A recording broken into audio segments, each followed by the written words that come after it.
जय हिंद स्टूडेंट, आप सभी का तिलक ट्यूटोरियल में स्वागत है।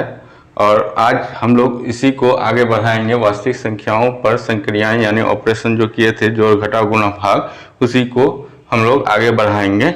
अब देखेंगे कि वास्तविक संख्याओं का जो ऑपरेशन किस पर करेंगे, वर्गमूल पर करेंगे। वास्तविक संख्याओं के वर्गमूल पर हम लोग संक्रियाएं करेंगे कि वास्तविक संख्याओं के ऑपरेशन जो होगा वर्गमूल पर कैसा होगा।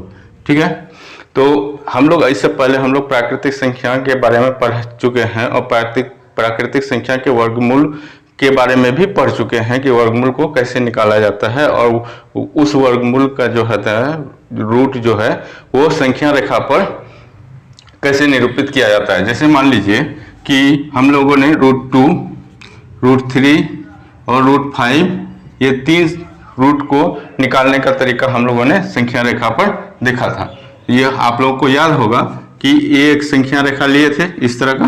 ठीक है, यहाँ पर एक मूल बिंदु माने थे O।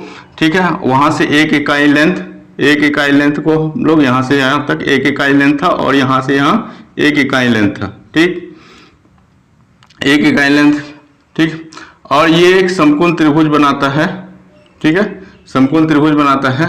तो इसका मान क्या निकला था मेरा √2, और यहीं से यहाँ तक के रेडियस मान के, मतलब त्रिज्या मान के, इसको ऑरिजिन ये मान लेंगे मूल बिंदु। यहाँ से त्रिज्या मान के इस तरह से एक चाप खींच देंगे। यहाँ पर जैसे ही चाप गिराएंगे तो यहाँ किसी एक बिंदु पर इस रेखा को, संख्या रेखा को काटेगा, जो बिंदु √2 का वैल्यू देगा। ठीक है, यहाँ तक समझ गए थे। उसी तरह से √3 का निकालने के लिए पहले हम लोग √2 का वैल्यू निकालेंगे, फिर √3 का। √5 का निकालने के लिए 4 का वैल्यू, √4 का वैल्यू मतलब 2, तो 2 तो संख्या रेखा पर ही होता है। उसी तरह से निकाले थे कि ये मान लीजिए ये संख्या रेखा है, यहाँ पर 0, 1, 2, ये तो संख्या रेखा पर ही है। ठीक है, यहाँ से यहाँ हम मान लिए 1 यूनिट डिस्टेंस है यहाँ से यहाँ। ठीक है, यहाँ से यहाँ 1 यूनिट डिस्टेंस है, इसको यहाँ से मिला दिए, यहाँ एक समकोण त्रिभुज बन गया। ठीक है, ये 90 डिग्री के कोण को प्रदर्शित करता है इस तरह का। ये जो है 2, तो इसको हम क्या लिखेंगे, 2 का स्क्वायर प्लस 1 कितना हो जाएगा, √4 प्लस 1 इक्वल टू √5। ये यहाँ, और अब क्या करेंगे, यहाँ से यहाँ एक जो है त्रिज्या मानकर इसका एक चाप खींच देंगे। ठीक है, यहाँ से यहाँ त्रिज्या मानकर कंपास से यहाँ जिस बिंदु पर इस चाप कटेगा उसी बिंदु को हम लोग √5 वैल्यू देंगे। जनरल फॉर्म मतलब व्यापक रूप में अगर बोलें, किसी चीज़ को दर्शाना रहे, इसी चीज़ को दर्शाना रहे तो कैसे दर्शाएंगे। अगर प्राकृतिक संख्या के बारे में देखेंगे तो √a है, √a इक्वल टू क्या माने, b माने। ठीक है, तो जब दोनों तरफ स्क्वायर करेंगे, दोनों तरफ स्क्वायर करने पर वर्ग करने पर, ठीक है, तो वर्ग करेंगे तो क्या हो जाएगा, √a का स्क्वायर इक्वल टू b का स्क्वायर। ठीक है, तो √a का स्क्वायर क्या हो जाएगा, a इक्वल टू b का स्क्वायर। ठीक है, b और a दोनों जो है, a, b दोनों जो है ग्रेटर देन 0 है। ठीक है, दोनों क्या है, ग्रेटर देन 0, मतलब 0 से बड़ा है। 0 से क्या है, बड़ा है, तभी ये पॉसिबल। अभी तक हम लोग घनात्मक संख्या के ही बारे में सीखे हैं कि घनात्मक संख्याओं का वर्गमूल निकालते हैं। ठीक है, और नेगेटिव नंबर का भी होता है, लेकिन वो कॉम्प्लेक्स नंबर या इमेजिनरी नंबर बोलते हैं, जो कि पहला वीडियो जो होगा उसके अंदर में थोड़ा बहुत चर्चा किया गया है, और उसके बारे में विस्तार से चर्चा 11 और 12वां क्लास में किया जाएगा। ठीक है, इमेजिनरी के नंबर का। अभी हम लोग सिर्फ घनात्मक संख्या के पर ही जोड़ देंगे। तो जैसे मान लीजिए यहाँ पर हम लोग का था जो प्राकृतिक संख्या होता है, प्राकृतिक संख्या कहाँ से शुरू होता है, प्राकृतिक संख्या जो शुरू होता है वो नेचुरल नंबर कहाँ से शुरू होता है, 1, 2, 3, 4, 5 यही सब से शुरू होता है। अभी तक हम लोग इसी के बारे में पढ़ते आ रहे हैं। यहाँ पर भी देखिए निकालें क्या है, ये नेचुरल नंबर है, इसके अंदर में नेचुरल नंबर है, ये क्या है, इसके अंदर में नेचुरल नंबर है। ठीक है, कि रूट को छोड़ दीजिए, रूट के अंदर जो नंबर है उसके बारे में चर्चा कर रहे हैं कि ये नेचुरल नंबर है। वैसे पूरा अगर मिला दें, रूट सहित मिला दें, √2, √3, √5, तो अपरिमेय संख्या ये नेचुरल नंबर नहीं होगा, इरेशनल नंबर होगा। ठीक है, तो यह अपरिमेय संख्या के रूप में हो जाएगा। लेकिन इसके अंदर में जो संख्या है उसके बारे में चर्चा कर रहे हैं कि ये क्या है, एक नेचुरल नंबर का रूट हम लोग निकालने के लिए सीखे हैं। ठीक है, यहाँ पर भी जो है संख्या रेखा पर हम लोगों ने क्या सीखा है कि नेचुरल नंबर के रूट को निकालने के लिए रूट का स्थान कहाँ पर होगा उसके बारे में हम लोगों ने सीखा है।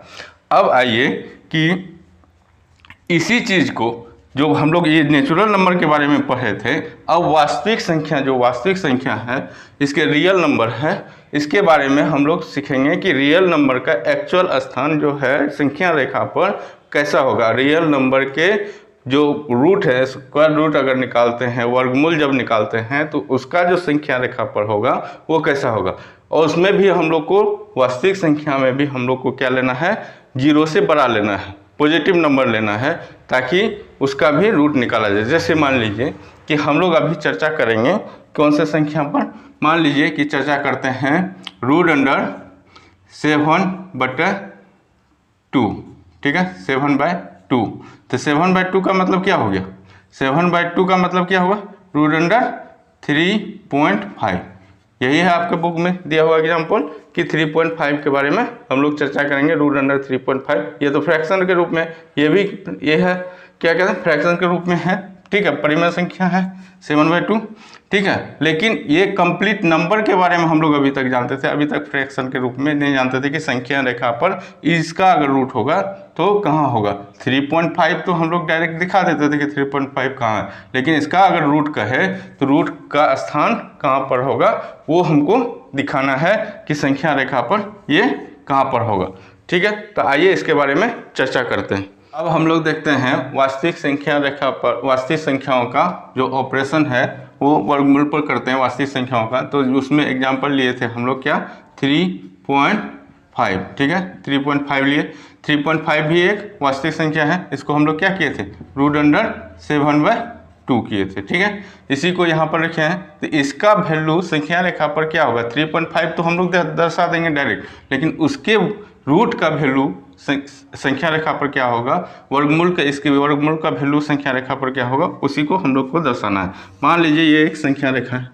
ठीक है, संख्या रेखा है, यहाँ पर एक पॉइंट माने पॉइंट ए। ठीक है, यहाँ से यहाँ 3.5 इकाई का एक डिस्टेंस लिए, जहाँ पर गया उस जगह पर एक बिंदु दिए जिसका नाम पड़ा बी। यहाँ बिंदु बी हुआ और बिंदु बी से यानी पॉइंट बी से एक इकाई का डिस्टेंस फिर से लेंगे, वो बिंदु सी कहलाएगा, पॉइंट सी कहलाएगा। ठीक है, पॉइंट सी, ए और सी के बीच का जो डिस्टेंस है अब हो गया 4.5, टोटल डिस्टेंस हो गया 4.5। तो ए और सी के बीच के बिंदु, जस्ट बीच का बिंदु को फाइंड करना है, मतलब बीच के पॉइंट को फाइंड करना है। तो बीच का जो पॉइंट होगा AC/2 करेंगे, तो जहाँ पर ये कटेगा डिवाइड होगा बराबर डिस्टेंस में, उसको मानेंगे O, उसको क्या बोले O। तो AC इक्वल टू क्या हो जाएगा, AC/2 इक्वल टू क्या हो जाएगा, डिस्टेंस में AO बराबर OC। ठीक है, तो यहाँ से यहाँ भी बराबर डिस्टेंस, यहाँ से यहाँ भी बराबर डिस्टेंस, मतलब AO बराबर OC हो गया। ठीक है, अब यहाँ से हम क्या करेंगे, इसको त्रिज्या मान लेंगे, OC को एक त्रिज्या मानकर एक अर्धवृत्त खींच देते हैं, एक अर्धवृत्त खींच देते हैं, यहाँ पर मिला दिए। ठीक है, ये जो अर्धवृत्त हम खींचे, ये जो अर्धवृत्त हुआ, इसका इस ओरिजिन पॉइंट से यहाँ जो सेंटर पॉइंट है, इस सेंटर पॉइंट से सभी जगह का डिस्टेंस बराबर होगा, सभी जगह का डिस्टेंस बराबर होगा। अब हम लोग को क्या करना है कि AC पर एक लंब देना है जो कि पॉइंट B से गुजरेगा। ठीक है, AC पर एक लंब देना है जो कि पॉइंट B से गुजरेगा और ये जो अर्धवृत्त है, अर्धवृत्त को काटेगा। ठीक है, तो यहाँ से यहाँ तक हम लोग एक डिस्टेंस दे दिए, एक लंब दे दिए। ठीक है, एक लंब दे दिए पॉइंट B पर जो कि AC पर है। ठीक है, पॉइंट B से मिला जो कि AC पर एक लंब है जो कि अर्धवृत्त को D पॉइंट पर काटता है। यही जो है, ये जो डिस्टेंस हुआ यही कहलाएगा रूट अंडर 3.5 और ये यहाँ से हम मिला देते हैं इसको। ठीक है, ये कहलाएगा रूट अंडर 3.5, यही डिस्टेंस देगा। ठीक है, अब जो है इसको बी पॉइंट को हम लोग क्या मानते हैं, संख्या रेखा पर एक 0 पॉइंट होता है 0, तो उस जगह को हम 0 माने। यहाँ से यहाँ तक 1 इकाई है तो सी पॉइंट मेरा क्या हो जाएगा 1, ठीक है। उसी तरह से जो है ये इधर हो जाएगा 2, ठीक है, इधर क्या हो जाएगा 2 हो जाएगा। तो अब देखिए 2 मतलब क्या, √4, √4, और यहाँ 3.5 ही है, यहाँ क्या है 3.5, तो √4 से तो कम में ना होगा। तो इसको हम क्या कहेंगे, यहाँ से यहाँ को त्रिज्या मानकर, मतलब बी और डी को त्रिज्या मानकर अब हम एक और आर्क मतलब चाप खींचते हैं, जो कि 3 यही जो कटा यहाँ पर संख्या रेखा पर जो कटा, ये बिंदु क्या कहलाएगा 3.5, ठीक है।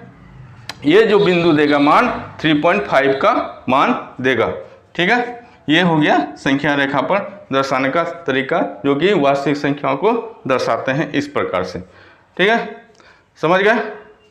अब देखिए व्यापक रूप में अगर दर्शाना रहे, व्यापक रूप में दर्शाना रहे कि संख्या रेखा पर जो वास्तविक संख्या का जो वर्गमूल है वो कहाँ पर पड़ेगा, तो हम लोग दिखाते हैं डायरेक्ट कि ये एक संख्या रेखा है, ठीक है।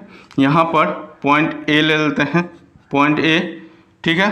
पॉइंट ए से एक दूरी मान लेते हैं कि x डिस्टेंस का कोई दूरी है, x डिस्टेंस का कोई दूरी है। जहाँ पर ये गया उसको मान लिए b से एक इकाई का डिस्टेंस ले लिए, और जहाँ पर ये गया उस पॉइंट को हम लोग c कर दिए, ठीक है, c कर दिए। अब a और c को डिवाइड किए, मतलब डिवाइड बाई 2 किए, ठीक है, बराबर भागों में बांट दिए, 2 बराबर भागों में, a और c को 2 बराबर भाग में बांटे। तो ac/2 मतलब क्या हो गया कि x + 1/2, x + 1/2। तो ये क्या कहलाएगा, यहाँ पर देखिए, यहाँ पर आ जाएगा o, ठीक है, ये इसको हम लोग o पॉइंट कहेंगे, ठीक है। तो इसका मतलब क्या होगा, x जो है x + 1 क्या कहलाएगा, x + 1/2 जो होगा, x + 1/2 AO बराबर OC होगा। अभी तक ये पता चला कि AO बराबर OC इक्वल टू कितना हो गया, x + 1/2 हो गया। यहाँ तक का डिस्टेंस क्या हो गया, x + 1/2। इधर भी जो डिस्टेंस है, ठीक है, यहाँ तक का डिस्टेंस क्या कहलाया 1/2, और यहाँ से भी जो है डिस्टेंस x + 1/2 हुआ, ठीक है। यहाँ तक हम लोग कर दिए। अब जो है इसको सेंटर मान के, O को सेंटर मान के, ये जो O पॉइंट है इसको सेंटर मान के, ठीक है, हम लोग क्या करेंगे, एक अर्धवृत्त ड्रॉ करते हैं, ठीक है, सेमी सर्कल ड्रॉ करते हैं। एक सेमी सर्कल ड्रॉ किए, यहाँ से यहाँ सेमी सर्कल ड्रॉ किए। अब ये सेमी सर्कल जो हुआ यहाँ से यहाँ, तो इस यहाँ से जो है सेंटर पॉइंट O से हमें दूरी जो है बराबर होगा, क्योंकि त्रिज्या का जो दूरी होता है वो सेंटर से वृत्त के चारों तरफ के परिधि में बराबर होता है। तो यहाँ से यहाँ तक का दूरी हम एक पॉइंट, पहले हम लोग एक ड्रॉ कर लेते हैं कि एक लंब खींचते हैं जो कि A से लेके A और C रेखा पर होगा, और जो कि पॉइंट B से गुजरेगा और अर्धवृत्त को काटेगा, ठीक है।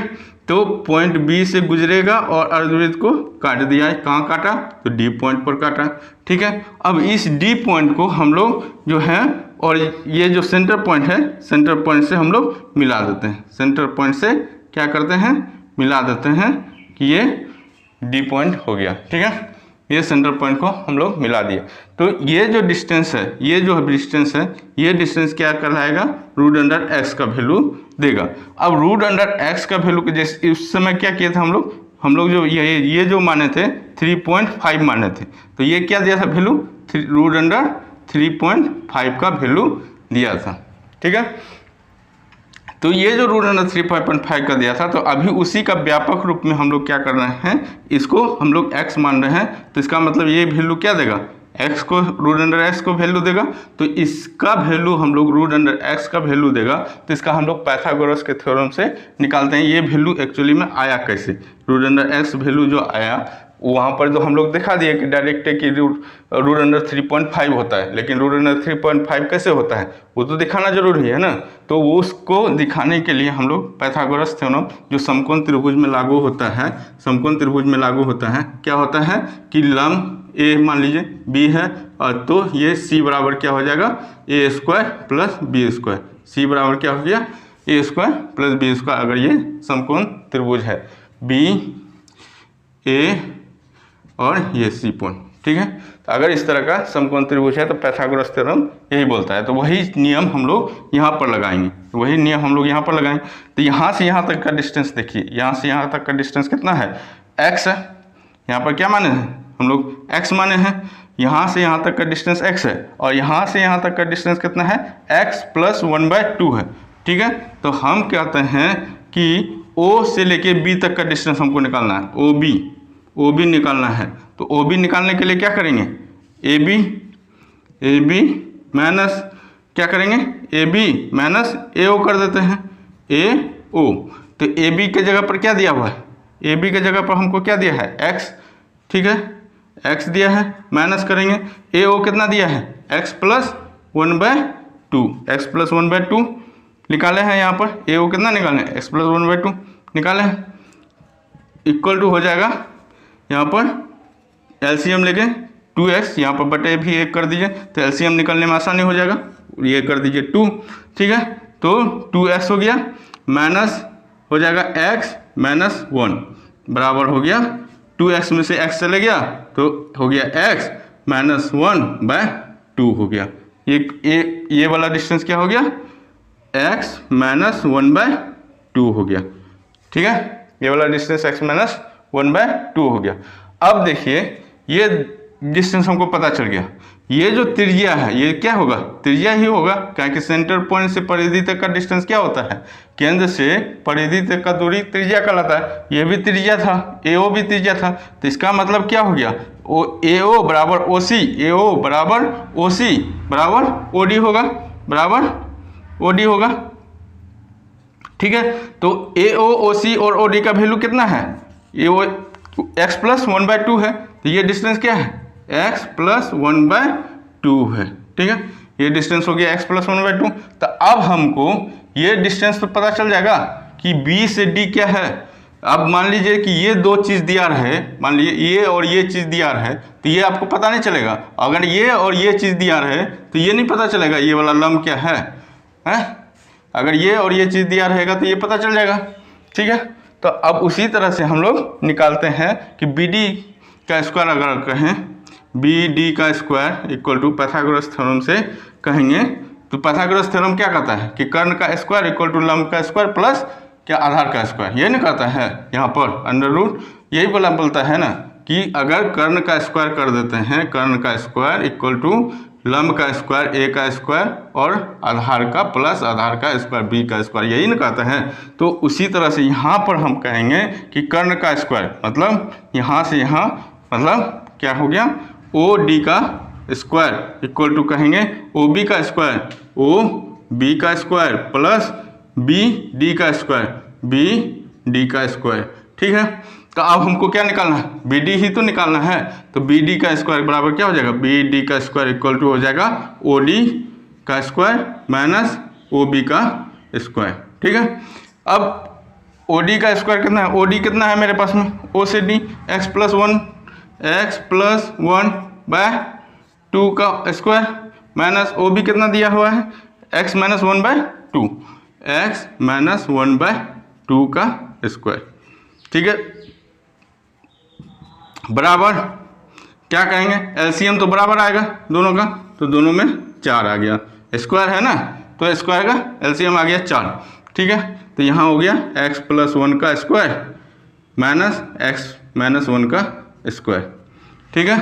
तो अब इसको अगर हम एलेबरेट करेंगे तो यहाँ देखिए इसको मिटाना पड़ेगा, इसको हम लोग करते हैं यहाँ पर, ठीक है।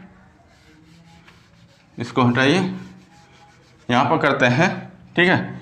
इसी चीज़ को हम लोग यहाँ लेके जाते हैं, ठीक है, यहाँ लेके जाते हैं तो ये क्या हो जाएगा x square plus 2x plus 1, A square plus 2ab plus B square, वही चीज़ किए हैं, ए प्लस बी का स्क्वायर को तोड़े हैं, ठीक है। माइनस में हो जाएगा क्या, माइनस में हो जाएगा क्या हो जाएगा, S square plus 2x minus 1 हो जाएगा, ठीक है। जब इसको करके और माइनस से मल्टीप्लाई कीजिएगा तो ये हो जाएगा बटे में 4।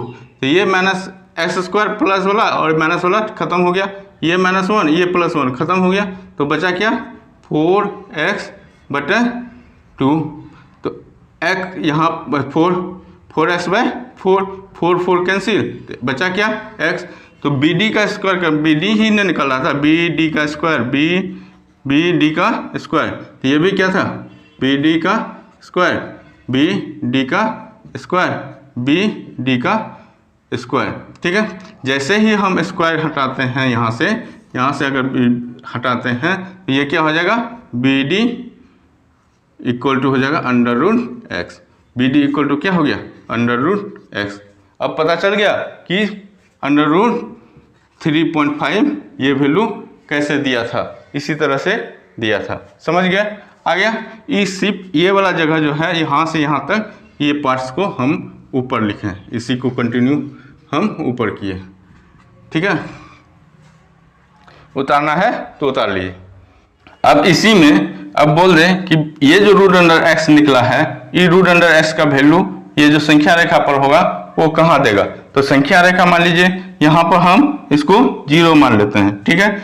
यहाँ से यहाँ तक एक डिस्टेंस है, c तो 1 है, c क्या है 1 है, तो √x का वैल्यू क्या होगा, तो हम इसको क्या मानेंगे एक त्रिज्या मानेंगे, O से D एक त्रिज्या मानेंगे और यहाँ से एक चाप या आर्क, जिसको जो बोलिए आप लोग, आर्क या चाप ड्रॉ करेंगे, जो कि संख्या रेखा के जिस बिंदु पर काटेगा वही बिंदु क्या हो जाएगा आपका इस मान को बताएगा, √x के मान को बताएगा। संख्या रेखा के जिस बिंदु पर काटेगा वही बिंदु आपका √x को बताएगा, ठीक है।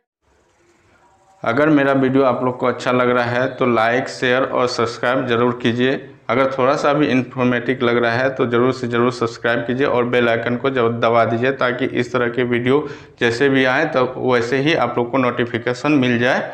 और ज़्यादा से ज़्यादा लोगों को शेयर कीजिए ताकि उन लोगों को भी लाभ मिल सके। जय हिंद।